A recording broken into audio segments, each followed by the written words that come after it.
ئێرە شوێندەستی یەکێک لە ئیمپراتۆرە مەزنەکانی مێژووی مرۆڤایەتیە. شوێنەوارێکی مەزنە. پارچە بەجێمەوەکانی پرۆژەیەکی ئەندازیاریە بۆ دابینکردن و گواستنەوەی ئاوی خواردنەوە بۆ یەکێک لە شارە دێرین و بەتەمەنەکانی مێژوو. 2700 ساڵ پێشەستا سەنحاریب پادشای ئاشوریەکان سەدان کرێکار و شارەزا و کارسازی خستە سەر جێبەجێکردنی پرۆژەیەکی گرنگ بە مەبەستی دابینکردن و گواستنەوەی ئاوی خواردنەوە بۆ شاری ئەربێلای ئەوسا و هەولێری ئێستا. پرۆژەکە بە کەناڵی سەنحاریب ناسراوە و دەکەوێتە سەر ڕووباری بەستۆرە لە نزیک شاری هەولێر بە گوێرەی نووسراوی سەر پارچە بەردێک کە لە دیوار بەندی کەناڵەکەدا دۆزراوەتەوە. پادشا سەنحاریب لە 3 چەمەوە ئاوی پاکی بەم کەناڵەدا گواستوتەوە بۆ شاری ئەربێلا کە پەرزگای عەشتاری لێبووە. درێژی ئەو ڕێڕەوەی کە بەم کەناڵەدا ئاوی گواستوتەوە نزیکەی 22 کیلۆمەتر بووە.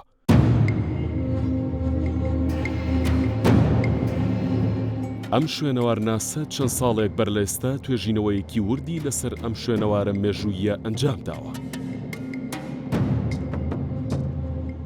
ئەو شوێنێکە ئێمە لێ ڕاوەستاوین یەکێک لە پرۆژە هەرە گرنگەکانی سەردەمی پاشا سەنحاریبە. سەنحاریب یەکێک لەو پاشانە بووە کە چارەسەری کەمئاوی شارێکی گەورەی وەکو شاری هەولێری لە کاتی خۆ لە سەردەمی خۆی لە 2700 ساڵ پێش ئێستا بڵێن لە 700 ساڵی پێش زاین توانیتی چارەسەری کەمئاوی ئەو سەردەمە بتێ بۆ شاری هەولێر.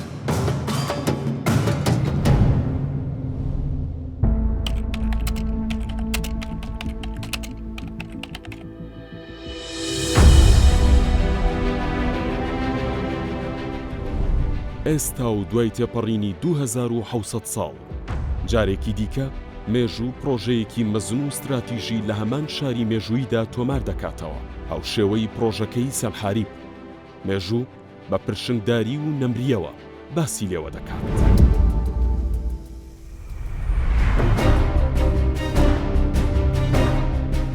ئەم جارەیان لەسەر دەستی دەوڵەتمەدارێکی خاوەندیدگا کە باوەڕی بە پرۆژەی استراتیژی و ڕیشەی هەیە بۆ چارەسەرکردنی گرفتەکان.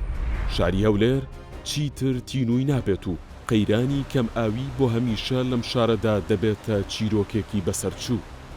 دوای تێپەڕبوونی 2700 ساڵ خۆشبەختانە لەلایەن سەرۆکی ئەنجومەنی وەزیران ڕێزدار مەسرور بارزانی توانی کە ئەو مێژووە دووبارە ببیتەوە و ئاوی فریاگوزاری خێرای بۆ شاری هەولێر بۆ ماوەی 30 ساڵ بتوانێت دابین بکە و ئەو شارە خۆشەویستە شاری هەولێر پایتەختی حکوومەتی هەرێمی کوردستان لە کەم ئاوی ڕزگار بکە. شاری هەولێر ساڵ لە دوای ساڵ ئەم سنووری شارەکە گەورەتر بووە و ئەم ژمارەی دانیشتوانەکەشی زیادی کردووە. ئەم نەخشەیە فراوانبوونی شاری هەولێر نیشان دەدات. ئەو فراوانبوونە لە کاتێکدا بووە کە کەم ئاوی قەیرانێکی لە مێژینەی دانیشتوانی هەولێر بووە بەبێەوەی لەگەڵ گەشەکردن و فراوانبوونی شارەکەدا سەرچاوەی ئاوی زیاتر بۆ شارەکە دابین بکرێت و چارەسەری یەکجاری قەیرانی کەماوی بۆ بکرێت. لە ساڵی 1970 ژمارەی دانیشتوانی شاری هەولێر تەنیا 193588 کەس بووە، بەڵام لە ساڵی 2024 کۆی ژمارەی دانیشتوانی شارەکە گەیشتە زیاتر لە 2 ملیۆن کەس. ئەمە وای کرد سەرچاوەکانی ئاو پێداویستی دانیشتوانی شارەکە پڕ نەکەنەوە. ئیدی ڕۆژ بە ڕۆژ بەشێکی بەرچاو لە دانیشتوانی گەڕەکەکانی شار تینوێتیان زیادی کرد و قەیرانی کەم ئاوی بەڕستی لێبڕین.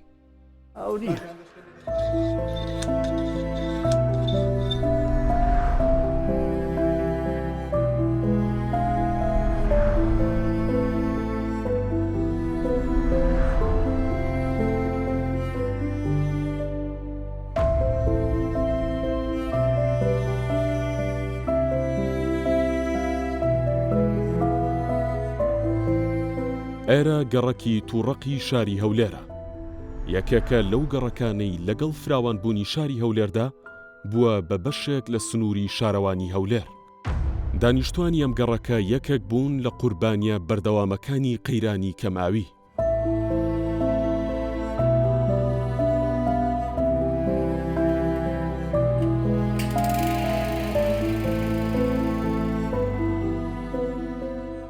شەو ڕۆژ خەومان نییە ئیسرعەتمان نییە بەو گەرمای بە تەنەکە و بەجلەکانی ئای بە لە بەردەیکە هیچ ژیانمان نییە. ئەمڕۆ بای 20,000 کڕیبانی بای 20,000 دەخری ئێمە خە نەخاوەن کۆمپانیان بە نەخاوەن بەنزیخانەمە هەتا ڕۆژانە من ئاوی بۆ خۆم دابین کەم کێشەی ئاوی حەلکەم. چار ڕۆژات 5 ڕۆژات دەبینەوە بەسە شوێنەوە بەتی بگیرین بە حەق ئەو خودایی نایبینین هەتەس بینێ هەتا ئەندا ئاوتەن ئەوەتە پەمپەکە هەروە بەلوای هەیە. واللهی ئەومان زۆر زەحمەتە ئەومان نایێتن ئەو ماوەی هەر ئەومان کڕیەمە یعنی زۆر زەحمەتە ژیانمان لەو بێ ئاوی.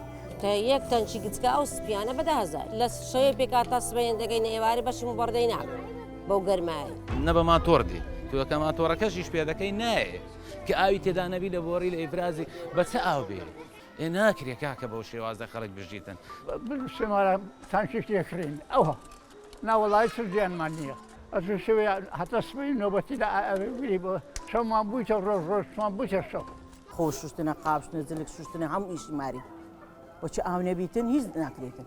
ئەو ماوەی ئیشی ئاوێ دەکەم لێرکانە لە ناو تووڕەقی دەمی ئاویان نایە هەندێک کەس ئاویان نایە تەلەفۆنمان لێ دەکەنی ئەمەش ئاویان لێ دەبینی ئەو دەمێ ئەوەی شەکەمانە لەو هەفتەی ڕۆژ بەڕاستی خەرکەشێک جا زۆر بێ ئاو بوو ڕۆژانە هەبوو مەسەلەن 4 تەنکەر ڕۆژانە هەبوو 5 تەنکەر مەسەلەن بەس ئەمە نەبوو ئیت کەش بوو مەسەلەن تەنکەری کەش بوو بەس ئەمە نەبوو بێ بەس ئەمە لە تووڕەقی ئیشکەین بەس خەرکەکە عام بێ ئاو بەڕاستی ئەوانی نێزیک بیرەکان باشن بەس ئەوانی چەندی بەرەو کۆتایی دەڕۆی ئاوی کەمتر داوات 2 ڕۆژزارێک 3 ڕۆژزارێک ئەو دووتانچی دەکڕین بە 15,000 ئەو حالەمە ڕۆژێک 2-3 لە خۆ بێزار بووینە هیوادارین یعنی بەڕاستی ئاوامان لۆ بکەنەوە ئیفرازی بکەنەوە و ینی نەجاتمان بێ لەو بێ ئاویە ئاو نایە شەو ڕۆژەمە لە دیار ئاوینە 1000 کەس بێ ئاوە بە قورعان هەتا هاوین خلاص بۆ ئەمەش ڕۆحمان تەواو دەبێت لە مانجی چوارەوە بگرێ بێ ئاوی منداڵم وا لە بنی دنیای لە گەرمان و لە هەرسووتان لە شۆرێ ئەوە نەهاتینەوە ئەمەوە 3 ساڵە لەو ئازابەی هاوین دادی ئەو خەمان نەکردێت لەو گەڕەکەی.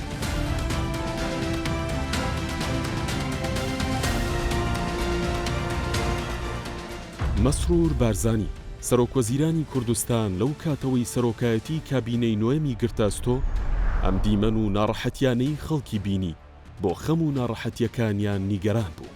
نزیکەوە گەداری خەمی وڵاتیانی چەندین گەڕێکی هەولێر بووم کە گرفتی کەماویان هەبوو پارێزگا و شارەوانیەکان هەموو هەوڵێکیاندا تاکو بە ڕێگای جۆرە و جۆر ئەو بۆ ئەم گەڕەکانە دابین کەم کێشەی کەماوی بە چەند تانکەرێکی ئاو چارەسەر ناکرێت بەڵکو پێویستە پرۆژەیەکی وەک ئەمە بخرێتە گەر کە ئاوی زەی گەورە بگەینێتە شاری هەولێر.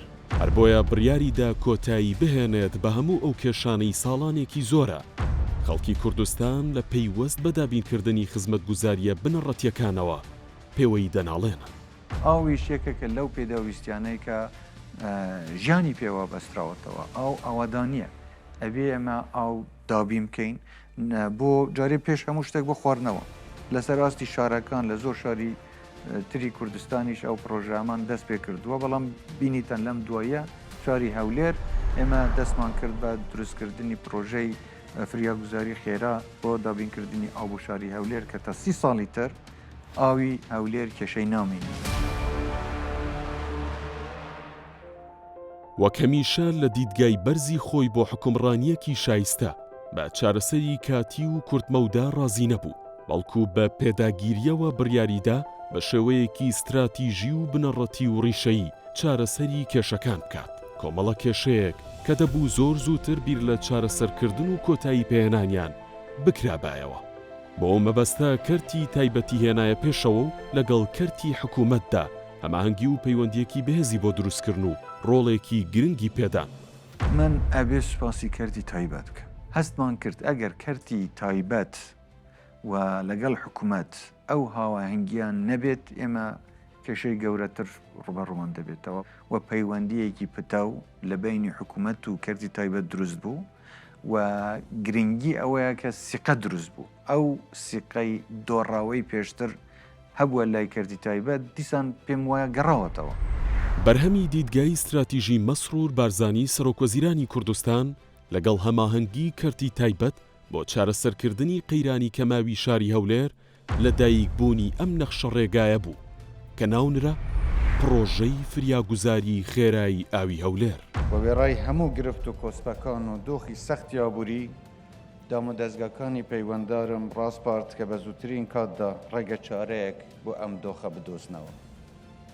وێش لە دوهەنگاودا بڕیارمدا کە ئەم بابەتە چیتر دوانەکەوێت و داوام کردم پرۆژەی ئێستا وەک پرۆژەیەکی فریاگوزاری خێرا بۆ چارەسەری کێشەی کەماوی پایتەخت دەست پێ بکات.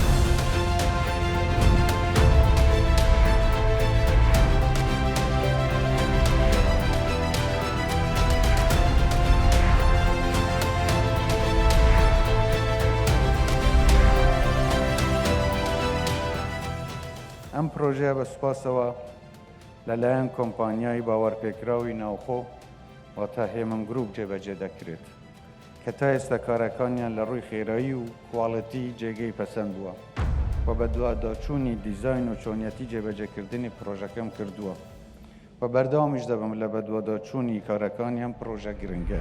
لە بیدایەت جەنابی کاک مەسوور بارزانی سەرۆکی حکوومەتی هەرێمی کوردستان لە ڕێی کاک شعبانەوە لە دوو منی نرد منیش چوون بۆ لای گوتی ئەم جارە ئیشێکی زۆر تایبەت و گەورەم پێت گوتی ئەم ئیشە مەشروعێکی زۆر گەورەیە مەشروعی ئاوی ڕووباری جێی گەورە بۆ هەولێر ئەم مەشروعێکی زۆر ئیملاق و گەورەیە ئەتوم اختیار کردیە دەزانم ئەتوو توانای ئەوەتەیە ئەو مەشروعی تەنفیز بکەیت هەموو ئەو کارە استراتیژیانەی کە لەو کابینەیە کراوە بە فەرمان و بە سەرپەرشتی و بە دوواداچوونی ڕاستەوخۆی جەنابی سەرۆکی حکوومەت بووە ئیسرار و پێداگیری و ڕوئیا و استراتیژیەتی جەنابی سەرۆکوەزیران مەسرور بارزانی هۆکاری ئەساسی دەستپێکردن و تەوابوونی پرۆژەیە بوو.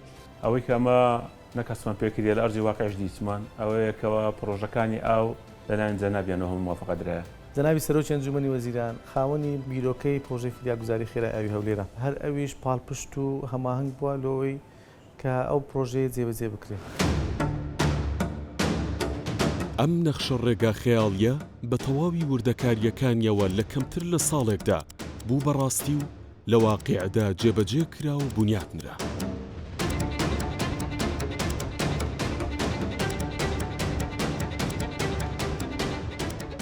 هەشت مانگ لەمەوبەر دروست لە ڕۆژی 2024 سەرۆکوەزیرانی کوردستان مەسرور بارزانی لەگەڵ تیمەکەی و کۆمپانیای جێبەجێکاردا بەردی بناغەی پرۆژەکەی دانا. لەو کاتەوە هەتا ڕۆژیکردنەوەی پرۆژەکە بە شەو و ڕۆژ لە هەموو بارودۆخەکاندا کۆمپانیای هێمن گروپ کە جێبەجێکاری پرۆژەکەیە بەردەوام بووە لە کارکردن. ئەگەر ئەو پرۆژەیە کۆمپانیایەکی گەورەی نێودەوڵەتی و وڵاتانی دەرەوە بیکردبایە بەلای کەم 3 ساڵی پێویست بوو. بەڵام لە ئەیلولی 24 جەنابی سەرۆکوەزیران بەردی بناغەی دادەنێ لە تەموزی 25 بەشە گرنگەکەی دەکەوێتە خزمەتی هاوڵاتیان. پرۆژەی فریاگوزاری خێرای ئاوی هەولێر شاکارێکی ئەندازیاری بێهاوتایە و بەمانەی وشە پرۆژەیەکی استراتیژی و زەبەلاح و بێوێنەیە نەک تەنیا لە سەراستی هەرێمی کوردستان بەڵکو لەسەر ئاستی هەموو عێراق و تەنانەت ناوچەکەش پرۆژەیەکی گرنگ و ناوازەیە. یەکێکە لە باشترین ئەو پرۆژانەی کە هەتاکو ئێستا بە کوالیتی و بە ستاندەردی بەرزی جیهانی لە کوردستان جێبەجێ کراوە. ئەگەر مقارنەیەک بکەین بە هەموو پرۆژانەی لە ڕابردوو هەیە لە مێژووی هەولێردا هەموو پرۆژەکان جەمع بکەیت 10,000 مکعب ئاومان هەیە لە سەعاتێکدا ئەو پرۆژە بەتەنیا 20,000 واتە دوو بەرامبەری ئەو هەموو ئاوەی هەمانە ئاو دابین دەکات لە بۆ هەولێرە. ئەتوانین بڵێن وەرچەرخانێکە نەک هەر بۆ ئەوەی کە خەڵکی شاری هەولێر لە مەحنەتی بێئاوی ڕزگاریانە بێ بەڵکو وەرچەرخانێکە لە تەفکیری ئیداری ئێمە. بێگومان ئەو پرۆژەیەک بوو لە پرۆژە گرنگەکان لە 100 ساڵی پێشوە ڕەنگە پرۆژیوە لە هەولێر نەکراوە.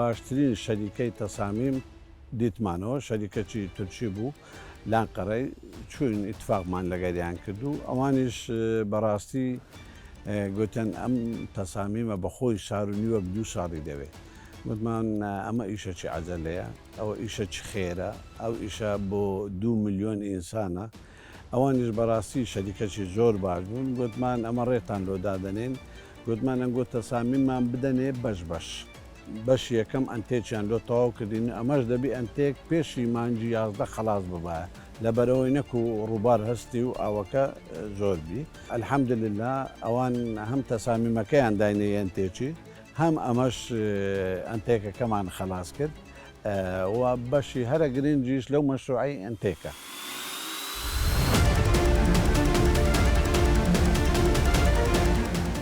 ئێرە دەستبێکی پرۆژەی فریاگوزاری ئاوی خێرای هەولێرە کە بەشی ئینتێکی پێڵێن ئێرە وەرگری ئاوەکەیە لەسەر زەی گەورە ئاو لە 3 مەرحەلە فلتێر دەبێت یەکەم کۆرس سکرینە دووهەم فاین سکرینە و سێهەم باند سکرینە ئەوانە کوتلە گەورەکان یان بڵێن ئەو دەبە و بەرد و خیز و ئەو تشتانی کە دێتە سەر ئاو بۆی نەچێتە لای غورفەی پەمپەکان ئەوە لە پێشە فلترێش ئەوەکانی بە سکرین هەموو وەردەگیرێ و دەچێتە دەرەوە و لە پاشیوی داخلی غورفەی پەمپەکانمان دەبێت کە بریتە لە دوو بەشی هەمان خەتی ئەUB هەر خەتێکمان دە پەمپی گەورە کە هەر پەمپێکمان حەجمی 1500 متر سێجا دەف ئەکە ئاوەکە بۆ محەتەی گاینج.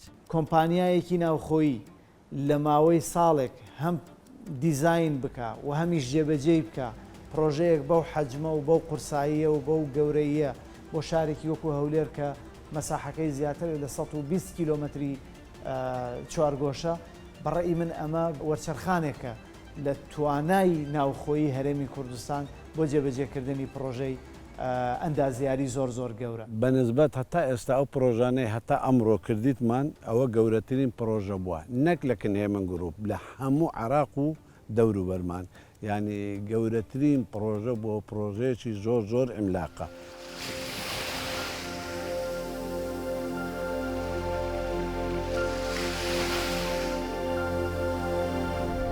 بە دووری 18 کیلۆمەتر لە قۆناغی یەکەمی پرۆژەکە قۆناغی دووەم دەست پێ دەکات کە وێزگەیەکی ئاڵۆزی پاڵاوتنی ئاوە لە سنووری گوندی گاینج لێرە تەواوی چارەسەرە فیزیایی و بایۆلۆجی و کیمیاییەکانی ئاوەکە ئەنجامەدرا ئەم حەوزە بازنەیانە کە ئەم دیمەنە ناوازەیی بە پرۆژەکە بەخشیوە کارێکی زۆر گرنگ ئەنجام دەدەن کە بریتە لە پاکردنەوەی ئاوەکە لە تەواوی ئەو مادە نائەندامیانەی بە قەبارەی جیاواز لە پێکاتەکەیدا بوونیان هەیە. ئەم حەوزانە ژمارەیان 20 حەوزە 10 حەوزیان تایبەتە بەهێڵی یەکەمی پرۆژەکە و 10 حەوزەکەی تریان تایبەتە بەهێڵی دووەم. 4 حەوزیان پێیدەوترێت پری کلاریفای کە تیرەی هەر یەکێکیان 57 مەترە و بە هەر چواریان بڕی 66500 متر سێجا ئاو دەگرن. 16 حەوزەکەی تر پێیان دەوترێت کلاریفای کە تیرەی هەر یەکێکیان 42 متر و 40 سانتیمەترە و بە هەر شانزەیان 100,000 متر سێجا ئاو دەگرن.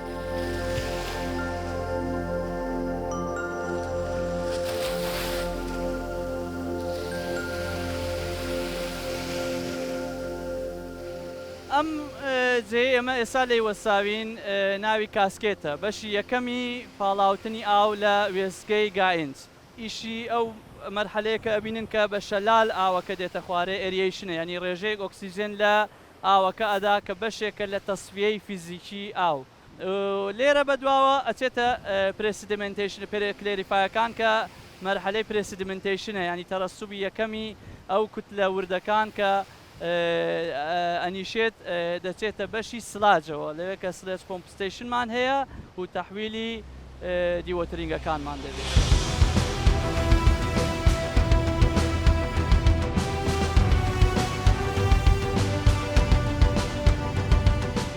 لێرە هەم ئاوی پیس هەم ئاوی خاوێن لە یەک وەختا داخل دەبێ و دەرەچێت لەم جێ کە ئەمە ڕاوەستاوین 22 بۆڕی بە قەبارەی جیاواز لە 250 ملیم هەتاکو 1500 ملیم جێی بوویتەوە کە دەتوانم بڵێم شاکارێکە بەڕاستی شاکارێکە کە کراوە ئەو کلاریفایانە کە دوو بەشن بەشی ئەی ئەو خەتەی ئەو لاکە بەشی بی کە ئێستا ئەوە شکر بۆخوا ئاو هاتووەتە ناو بەشی بی بریتە لە 8 کلاریفای لەم بەشە و 2 پرێکلێریفای کە دەکاتە حوزی سێرکڵ کە لێرە پاڵاوتن ئەنجام دەدرێتن دە حوزیش لەو لایە کە ئەمە ئەبێتە 20 حوزی پاڵاوتنی ئاو.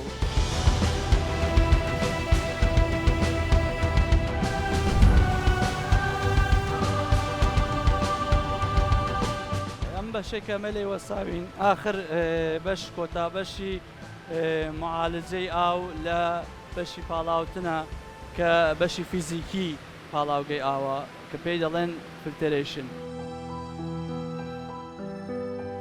پێک دێ لە 2 بەش 2 لاین 2 بۆڕی خەتی بۆڕی کە ئەم خەتە 7 پوڵە 7 حوزە ئەم خەتەی ئەو لا 7 حوزە کە هەر کامیان ئەگەر دنیاە مەشاکل خەلەلی هەبێت ئەوە دەتوانێت بە تەنیایشی خۆی بکە ئەوە بە تەنیا. ئەم بەشەمان لاینی بیە خەتی بیە کە هەرەڵێن ئەمە ئەڵێن مەشروعەکەمان پێک دێ لە 2 لاین ئەمە لاینی بیە کە 10,000 متر سێجا ئاو معالجە دەکات و دەینێرێ بۆ هایلیف پامپ ستیشن.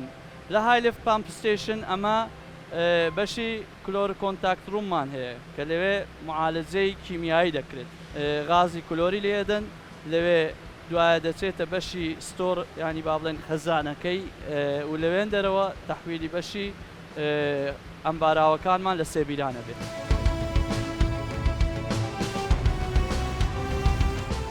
دوای ئامادەکردنی ئاوێکی سازگار و شیرین ئیدی لە ڕێگەی ژمارەیەک ترومپای بەهێزەوە ئەوەکە ئاڕاستەی وێزگەی سێهەمی پرۆژەکە دەکرێت لە سنووری گوندی سێبیران کە گوزارشت لە خەزانێکی گەورە دەکات بە قەبارەی 100,000 متر سێجا ئاو.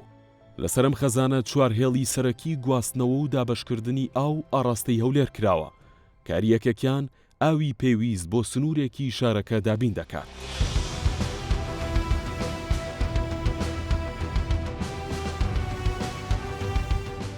ئێدارەت و بنەسراوە کەس نەزان و شاوێس و پیرزین و بەحەرکە و ئەنکاوە و سێبیران و نێزییکی 15-16 گوندیش هەیە لە کەتتەنە و گرینبێڵتی هەولێرێ ئەوانە هەمووی مستەفید دەبن لەو پرۆژەیە. ئەین تقریبا دەتوانین برێن 2 میلیۆن کەس بە شێوەی ڕاستەوخۆ ناڕاستەوخۆ لەو پرۆژەیە ئیسفادە دەکەن. سوودمەندبوون لە پرۆژەی فریاگوزاری بە شێوەی ڕاستەوخۆیە کە پرۆژەی فریاگوزاری دەگاتێ و خەڵکەکە ڕاستەوخۆ لە ئاوی پرۆژەی فریاگوزاری سوودمەند دەبێت کە نزیکەی 253,000 هاوبەشە 1400 بیت لە سنووری بەڕێوەبەرایەتی ئاوی هەولێرە و ئەو شارە ئیسماریانش تقریبا نێزی 350 تا 400 بیریانەیە ئەوانیش هەر دەکەویتەوە سەر ئاوی هەولێر و ئاو لە پرۆژەی فریاگوزاری لە بۆ ئەو پرۆژانش دابین دەکرێت.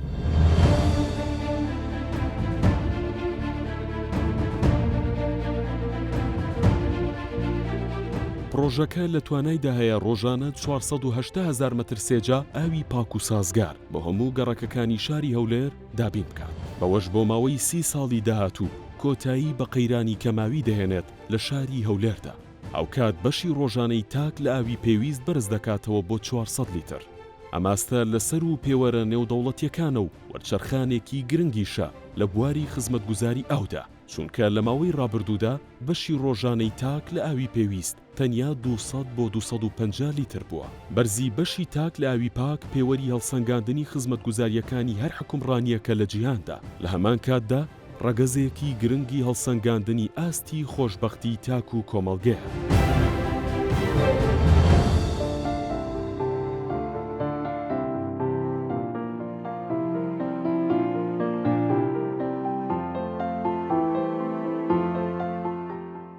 ئەم پرۆژە بە قەبارەیەک ئەو دەگەێنێتە شاری هەولێر کە تا نزیکەی 30 ساڵی دیکە هەولێر کێشەی کەمەوی نامێنێت. داوام کردووە و تەریب لەگەڵ ئەم پرۆژەیە تۆڕی ناوخۆی ئاو لە گەڕەکەکانیش ڕێک بخرێتەوە تاکو بە تەواوبوونی ئەو پرۆژەیە بتوانرێت ئەو بە هەموو گەڕەکەکانی هەولێر بگەیەندرێت.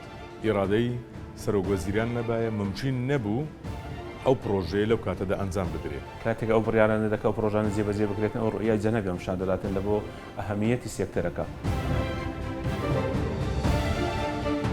پرۆژەی فریاگوزاری خێرای ئاو تەواوی پێوەرە سەردەمیەکانی بنیاتنانی پرۆژەی ئاوی سەرکەوتووی تێدا پەیڕەو کراوە هەر لە کۆنکرێت و شیش و پێکاتە بیناسازیەکانەوە بگرە تا دەگاتە بەکارهێنانی ئامێرە میکانیکیەکان. بڕی 350,000 متر سێجا چیمەنتۆی کۆنکرێت لە دروستکردنەکەیدا بەکار هاتووە. 500,000 متر بۆری بە قەباری 110 میلیمتر هەتا 1600 میلیمتر بە درێژایی پرۆژەکە بەکار هاتووە. 20 حەوزی گەورە و خەزانێکی 100,000 متر سێجای بۆ دروست کراوە. ڕێگایەکی 18 کیلۆمەتری بۆ دروست کراوە. 105 تاوەری کارەبای بۆ جێگیر کراوە کە توانای دابینکردنی 30 مێگاوات کارەبای دەبێت. هەموو ئەم کارە گەورانە لەلایەن کۆمپانیای هێمن گروپ بە پاڵپشتی حکوومەتی هەرێمی کوردستان بە کەمتر لە ساڵێک ئەنجام دراون. سەرباری ئەو هەموو قەیران و کێشە و ئاڵۆزیانەی لە ماوەی ڕابردوودا ڕوبەڕووی حکوومەتی هەرێمی کوردستان کرایەوە لەسەر و هەموویانەوە قەیرانی دارایی و بڕینی موچەی خەڵکی کوردستان. خوا پێشایدا من زۆر جار مەبالغی خەیاڵی قەردار بووینە بەش پارەم هەندێک جار خەرکەم هینایە لە ناوەندی ئیشێک کردیت مەشرێک بەس ئەتوو بەس لەوەی شریک بە یەکەچکەم هینایە ئەتوو بەس لەوەی شریک بە وە خەرچش ئەلحەمدولله سیقەی بە منە. و ئەوەی جێی خۆشحاڵیە ئەو متمانەیەی حکوومەتی هەرێمی کوردستان و جەنابی سەرۆکی حکوومەت بە کۆمپانیا خۆماڵیەکان ئاستی کارکردنی کۆمپانیا خۆماڵیەکانی بەڕادەیەک بەرز کردوتەوە کە دەتوانین بڵێن وەکو کۆمپانیا جیهانیە بەناوبانگەکان دەتوانن لە بواری کۆنستراکشن و دروستکردنی ژێرخان کارەکانیان لەو ئاستا بەرزەدایە. ڕۆڵی کۆمپانیای جێبەجێکار کە زۆر دڵخۆشمان دەکە بە ئیمکانەتی ناوخۆییە. ئەگەر ئەوەمان بە کۆمپانیایەکی نێودەوڵەتی یان وڵاتانی دیکە بکرد بە ڕەنگە ئەو تاموچێژەی نەباکە ئێستا لی دەبینین. ئەگەر لە ڕووی سەرچاوەکانی ئاوە فەخرێک بێت لە ڕووی چارەسەرکردنی کێشەیەکی گەورەی بۆ شارێکی وەکو گەورەی وەکو هەولێر فەخرێک بێ بۆ کەرتی تایبەت و کۆمپانیا ناوخۆیەکانی کوردستانیش فەخر و وەرچەرخانێکە کە ئێمە کۆمپانیەکانمان گەیشتونەتە ئەو ئاستەی دەتوانن بە توانای ناوخۆی پرۆژەیەکی لەو جۆرە لەو کاتە زەمەنیە کورتە جێبەجێ بکەن. زۆر شەریکاتی کە هەیە لە کوردستان لەم نیش باشترن، ئینسانی باشن، وڵاتی خۆیان خۆش دەوێت، شاری خۆیان خۆش دەوێت، زۆر باشترە لەوەی بچن شەریکەچی لە دەرێبین. لۆ ئەو شەریکە عەلەقەن شەرم دەکا، عەلەقەن مەسەلەن کوڕی ئەو وڵاتەیە، کوڕی ئەو شارەیە، ناتانی بەجێبێری. بە ساڵێک پرۆژە دیزاین بکرێ و جێبەجێ بکرێ و یعنی دەبی لە ئوکرستان لە وڵاتانە دابین بکرێ. بەڕاستی ئەوە یعنی بە شتێکی احتیادی نییە، دەبی بە کەسێک بکرێت بەکو بڵێ زۆر پەرۆشی پرۆژەکە بێ. هەموو لایەک پەرۆشی پرۆژەکە بوون لە جەنابی سەرۆکی حکوومەتەوە، لە پارێزگارەوە، لە جەنابی وەزیرەوە. جێبەجێکاری پرۆژەی فریاگوزاری ئاوی خێرای هەولێر کەسایەتیەکی نیشتیمانی شارەکە و هەرێمی کوردستانە. خالید خۆشناو ئەو پیاوەی لێدانی دڵی لەسەر خزمەتکردن بە هەولێر و تەواوی کوردستان هاوکات کراوە. ئاستی بەرزی جێبەجێکردنی کارەکان لەلایەن کۆمپانیای هێمن گروپەوە دەگەڕێتەوە بۆ بەڕێزکا خالید خۆشناو کە خۆی دێتە ناو هەموو وردەکاریەکانی ئیش و بەردەوام ئەو توجیهاتە بە ستافەکەی بە ئەندازیارەکانی و بەو بەڕێزانە دەدا کە کاری لەگەڵ دەکەن. ئەو پرۆژەی لە هەر لە بیدات و دیزاینەکەی وابوو بەشێکی لاین ئەیوبی لاینەکی جێبەجێ بکرێت، لاینی دووەم لۆ فیوچەر لۆ مستەقبەل جێبەجێ بکرێت. پاشەوەی دیزاینەکەم ئامادە کرد و عەرزم کرد کە خالید ئەو بەڕێزە لەوێ دانیشت بوو، ئاوام کرد کە پرۆژەکە لەوێ شوێنی وەرگری ئاو لێرش ئاو ئامادە دەکرێت و دەستە ناو شار بە چار هێلدا بەزەوێ ڕۆژێک ئەو لایە ئاو وەردەگرێت لە ڕۆژێک ئەو لایە. بۆچی کا خاڵی گوتی کاکە ئەوە کو دەبی ینی وەکو بڵێ کردیا پێکەنین وتی کابرا سەعات دوو شەوێ لە خەو هەستێ و بزەخە لێدا و ئاو نێ و وتی کاکەم حەزمێنی هەردوو هێڵەکە نفسی کات جێبەجێ دەکەین. یعنی گوتی ئەمە حەزم لە ئیشی نیوە نییە، وەڵا گوتمە ئێمەش حەزمان لێ نییە، بەس کولفە دەکەوێت. گوتی هیچ قیمەتی کلفەی نییە، دەبی شتێک بکەم شێکی کامل بێ و نیوە نەبێت.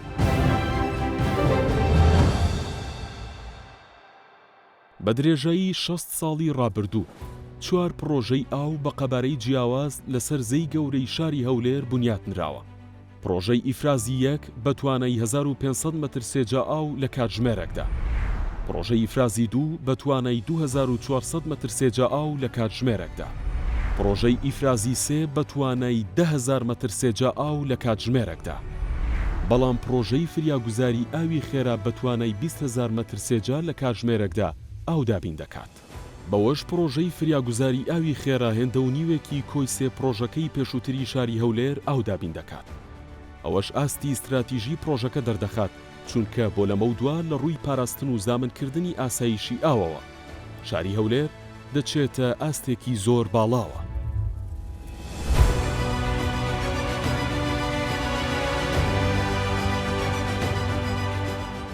بە تێگڕای ئەو پرۆژانەوە و بە زیاتر لە 1000 بیرەوە ئاستی بەرهەمهێنانی ئاو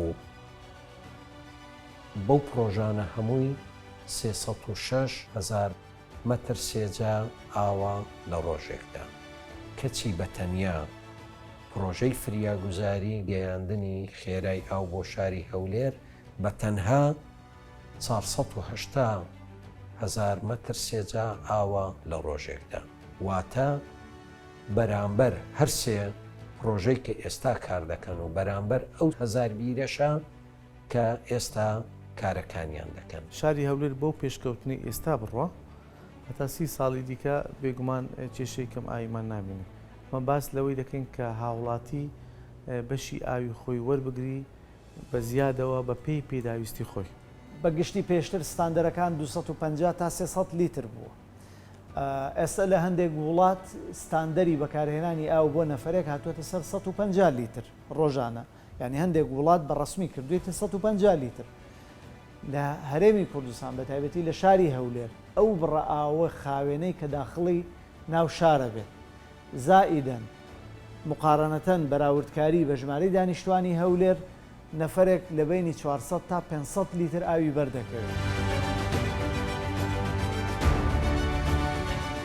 سەرڕای ئاستەنگیەکان و کەمی بودجە و بڕینی موچە و دژایەتیەکان بەڵام حکوومەتی هەرێمی کوردستان بە ئامادەیی بەهێزی مەسرور بارزانی کاری زۆر گەورەی کردووە لە بنیاتنانی پرۆژەی ئاو و بەنداو. لە کاتێکدا حکوومەتی فیدراڵی عێراق بە بودجەیەکی زەبەلاحەوە ئەو کارەی پێنەکراوە. بابەتی دروستکردنی بەنداو بۆ ئەوەی بۆ بابەتی کشتتوکاڵی بەکار بێ بۆ گەشتوگوزاری بەکار بێ بۆ وزە بەکار بێ بۆ زیادکردنی ئاوی ژێرزەوی بەکار بێ بۆ ڕوبەڕووبوونەوەی قەیرانی وشکە ساڵی و گۆڕانی کەشوهەوا بەکار بێ هەموو ئەوانە پێشبینی کراوە لە بەرنامەدایە و هەنگاوی باشی شاوێژراوە و ئومێدم وایە لە ماوەیەکی زۆر نێزیک ئەنجامەکانی بۆ خەڵک بەدەردەکەن. لە ماوەی ڕابردوودا بیر ئامرازی سەرەکی دابینکردنی ئاو بووە بۆ بەشێک لە گەڕەکەکانی شار. وشکە ساڵی و گەشە سندنی شاری هەولێر و زۆربوونی دانیشتوانەکەی وای کرد بیرێکی ئەجگار زۆر لە سنووری قەزای ناوەند لێ بدرێت. لە ئێستادا ژمارەی بیرەکانی هەولێر 1408 بیرە. لەو ژمارەیە 704 بیریان تەنها لە ماوەی 17 ساڵی ڕابردوودا لێدراون. پشتبەستنی بەشێکی زۆر لە دانیشتوانی هەولێر بە ئاوی بیر وای کرد شارەکە ڕوبەڕووی ریسکێکی ژینگەیی مەترسیدار ببێتەوە. چەند ساڵی ڕابردوو ئاوی ژێرزەوی دابەزینێکی ترسناکی بەخۆوەدی بە جۆرێک قوڵی ئاوی ژێرزەوی لە هەندێک شوێنی شارەکە گەیشتە 600 مەتر. بە جێبەجێکردنی پرۆژەی فریاگوزاری ئاوی خێرا چیتر ئەو مەترسیە نامێنێت و پێشبینی دەکرێت ئاستی ئاوی ژێرزەوی بەرز بێتەوە بۆ 400 هەتا 300 مەتر. چونکە لە قۆناغی یەکەمی جێبەجێکردنەکەدا هەڵهێنجانی ئاو لە 1000 بیردا دەوەستێنرێت. بە جێبەجێکردنی قۆناغی دووەمی پرۆژەکەش 408 بیرەکەی تر بە تەواوی پشوو دەدەن. واتە لە ماوەی ساڵ و نیوێکدا کۆی 1408 بیر لە شاری هەولێردا خانەنشین دەکرێن. بە تەواوبوونی ئەو پرۆژەیە ئیتر پێویستیەک نامینێتەوە بۆ ئەو بیرانە سەرجەمیاندا دەخرێن بە دڵنیاییەوە لەگەڵ مەوسمی بارانبارین و بەفربارین ئیتر ئەو خەزانەی ئاوی ژێرزەوی جارێکی تر دەست پێ دەکاتەوە بە گلدانەوەی ئاوە ئاستی ئاوی ژێرزەوی بەرز دەبێتەوە. ئاوی ژێرزەوی هەولێر لە مەترسیەکی زۆر گەورەدا بوو. ڕاگەتنی 1000 بیر مەڕوودێکی زۆر باشی دەبیتن لە ماوەی ئەگەر نزیکیش نەبی لە ماوەی مامناوەن لە ماوەی 5-6 ساڵی تاکێت ئەو بابەتەی دەبینین و ئاستی ئاوی ژێرزەوی بە شێوەی بەرچاو بەرز دەبیتەوە. ئاوی بیرەکان جێ هێڵدرا بۆ نەوەکانی داهاتوو و ئەو شوێنانی کەوا تووش کێشە دەبوون بە تانکەر و بە شتی دیکە بێگومان ئەگەری ئەوەی هەبوو کە کوالیتی ئاو بەڕاستی تێک بچی بە حکمی ئەوەی لەوانەیە بەشێک لە تانکەرەکان خاوێن نەبوو بن وەلو لە کوالیتی کۆنتترۆلی بەڕێوەبەتی ئاوی هەولێر دەوا دەرچوو بە بەڵام خەڵک هەبوو بۆ پێداویستی خۆی ڕەنگە لە دەرەوەی بەڕێوەبەتی ئاوی هەولێر ئاوی بکڕیبایە تەندروستی گشتی کۆمەڵگەشی بێگومان خست بۆ خەتەرەوە لەو تەریقە کلاسی چێ دەرچوون سپاس بۆخوا.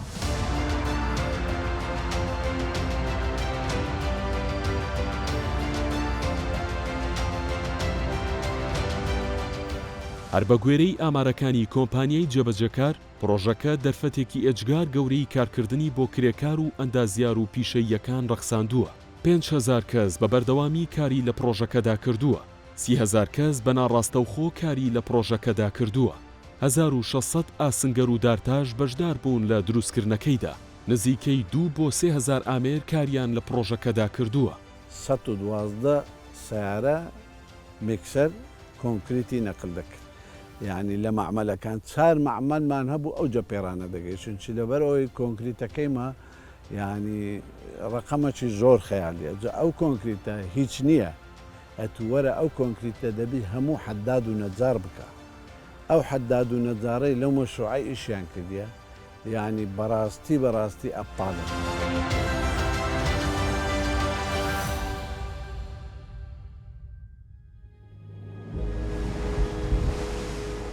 ئێستا پرۆژەی فریاگوزاری خێرای ئاوی هەولێر بە تەواوی وردەکاریەکانیەوە جێبەجێ کراوە. دەتانم پێت بڵێم لەو ئاوەی خاوێنترە کە ئێستا ئەمە دەیخۆینەوە کە دەچین لە ئاسواقەکان و لە سوپەرمارکێتەکان دەکڕین. دەبی ئەمە بە خۆمان وەکو هێمن گروپ سارێک ئیشرافی ئەو ئاوەی بکەین کە بۆ خەڵکی هەولێر دێ ئینشاءڵڵا چ مادەک باشە یعنی چی چشتی باشێ ئەوەی دەکەین بۆ خەڵکی شاری خۆمان شاری هەولێری خۆشەویست. زیاتر لە 12 تێستمان کردووە بۆ ئاوەکە لە هەموو شوێنی جا بەڕاستی هەمووی لە ناو ڕێنجی ستاندەری WHO زۆر بەڕێشی دانیشتووە بەخوا ئاوێکی کوالیتێکی بەرزی هەیە یعنی لەخوا بە زیاد بێ ئاوێکی زۆر سازگار و لە تۆپ کوالیتەکانە.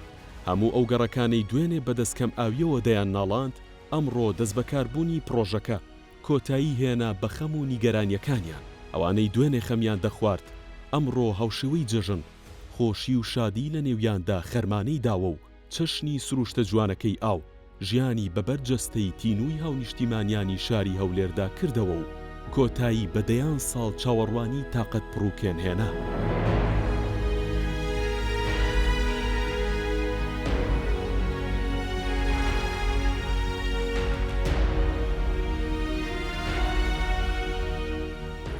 زۆرمان ئازار و ئەزیێت کێشەلۆ بێ ئاوی ئێستا الحەمدولillah سپاس بۆ خوای گەورە ئەوەلەن خودای گەورە ئەوەدا سپاس بۆ حکومەت ئاوەکەی پێ ڕاکێشانی ئێستا کە ئاوما بەبێ مزەخەش بە سەربانی دەکەویتن. الحەمدولillah پێشە ئاوەکەەوە هەنەبوو ئاومان دەکرێت هەمکە ئاوەکە الحەمدولillah باش بووە و بۆ دەستخۆشی لە حکومەتی هەرێمی کوردستانەکەم الحەمدولillah ئاوەکە باش بووە. تەنکەر دەمان هێنا و بەجێلەکان دەمان هێنا و ئێستا سوپاس و ئەوان دەکەین ئیشەکان لۆ جێبەجێ کردین و لەخوا بەزیاد بێ ئێستا ئاوەکەمان باشە و زۆر سوپاسیان دەکەین و ئەوها هاوکارمان بن و ئیشەکانمان و جێبەجێ بکەن و سوپاسیان دەکەین. دەستخۆشی لەو بەڕێوەبەراتی ئەوەی بەو ئیشەی هەستاوە لە حکومەتی ڕابگرە هەتا بەڕێوەبەراتی ئەو جێگای دەستخۆشی نەبوو ئاوی هەستاینەکە ئاوەکە بۆ خەڵکی هەشار و بۆ خەڵکی دەرامەت و ئەوانەی کە ئاویان نەدا تا ئێستا بەدەبەدەبا ئاوچمان دەشوشت ئێستا الحەمدولillah وا بە دەکەنە لەسەر مەخسەری قاب و قاچاقی دەشوێن. هیچمان بە پەمپەکەی نمایە ئاوەکە بە مزەخەی لەسەر سەرەوە الحەمدولillah ئاوەکە باشام کرا وەڵا شەوێ نەدەروستم هەتا سبەینێ بەس ئێستا دەنوو لەخوا بەزیاد بێ ئێستا بەسەر بەعین دەکەوی ئاو دێ بە شەو دانانیشین یعنی ئەوەی ئاو بکەین و برین ئاو نایە و دوو ڕۆژە زۆر باشە لەخوا بزیاد. ئەو بیرانەش هیوشی کردبوو ئاوەکە کەمی کردبوو بەڕاستی بەڵام ئێستا ئاوەکە زۆر باش بووە لە چاو پێش.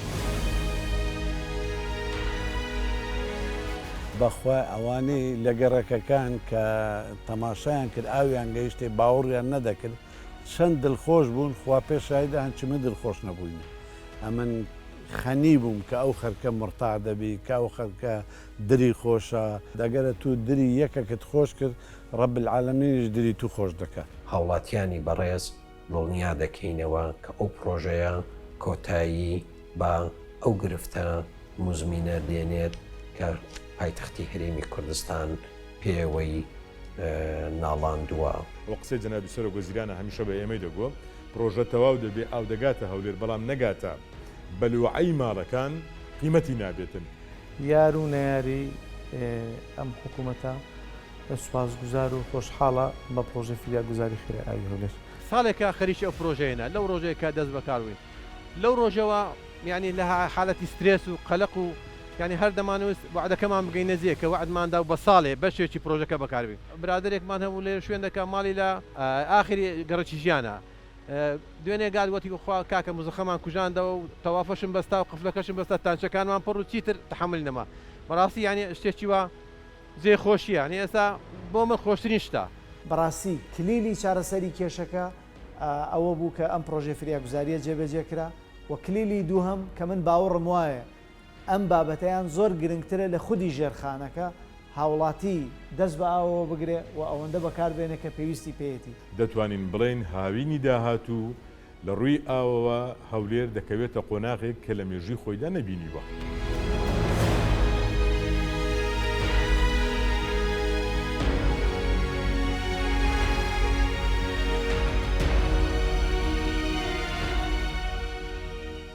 ئەگەر هاوکاری جەنابی کاک مەسعود بارزانی نەبایە بەڕاستی نەمان دەتوانێت قەت لەو ماوە کورتەی ئەو ئیشەی جێبەجێ بکە. دایمان بەمای دەگۆ ئەو ئیشە ئیشی منە، ئەو ئیشە ئیشەکە لۆ شاری هەولێر، ئەو ئیشە لۆ خەرچی فەقیری شاری هەولێر.